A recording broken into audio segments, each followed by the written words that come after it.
Yes, I was listening to my scanner, and I did hear that an officer was laying in the street, and when I heard the address, it's only 2 blocks from me, I went up, and there were only a handful of people, but an awful lot of police, and it wasn't long before the gunfire started, and it sounded like a war, and there were several of these volleys going on, and just listening to the police around, there was more than one officer shot and down, and it was actually a scary situation for this neighborhood. We've never had anything like this up here, and it's disheartening that 3 officers are now deceased and their families are fatherless and sonless, and one man who is disgruntled about President Obama wanting to take away his illegal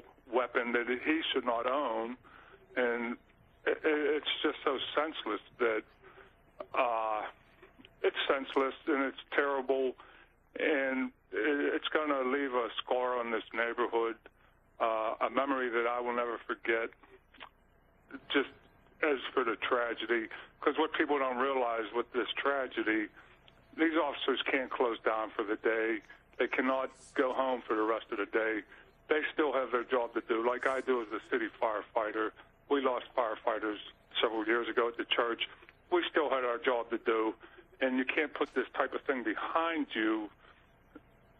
You have to do your job, and it's very difficult, and I hope that everybody's hearts just go out to these officers and their families, and hopefully this actor will, if he doesn't go to the death sentence, he'll spend the rest of his life locked up, and that'll be another threat to the good people off the streets.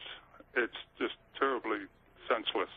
Tom, this is Julie Banderas. I want to ask you, I actually received some of the live scanner audio of the officers down in Pennsylvania, and when this whole thing unfolded, I understand that they were trying to negotiate to get the downed officers, but they couldn't get to the shot officers, and one of their updates, which is really scary to imagine what the police outside were dealing with when they were trying to get their fallen comrades that were inside and on the street. Apparently the shooting, one was shot fatally with a shot to the head, I understand. One shot in the back and leg, suffered severe bleeding, and the other 2 at the time they weren't sure of. But here's what I found to be most eerie of all, according to this live scanner, that the suspects were barricaded in a house with an AK-47 rifle. In other words, that it was not safe for them to go in and recover their fallen comrades. So they knew that their fellow comrades there had been shot, but they couldn't actually get to them to help them. Yes, and if you can't imagine the fear that accompanies that. In my business, it's very, very scary just wondering. Yeah, it's a shame when you have to wonder if you're going to work, if you're going to come home at the end of the day.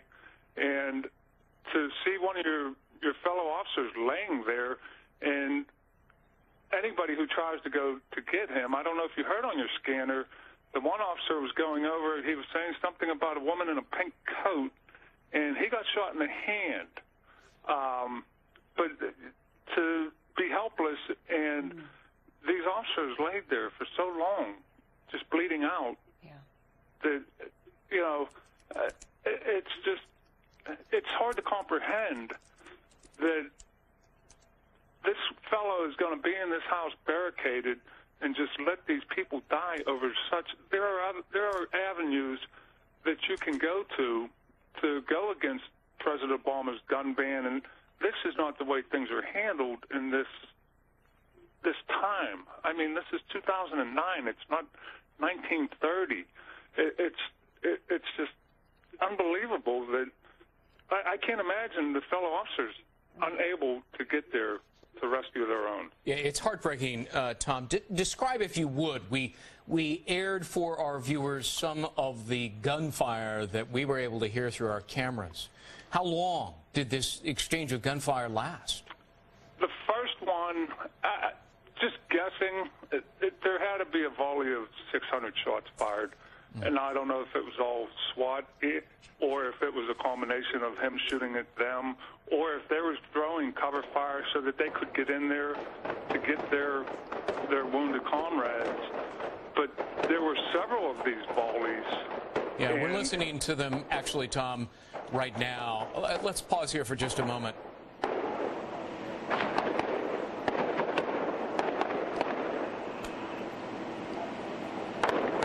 And it went on and on and on. Hundreds and hundreds of bullets. I'm not a crook.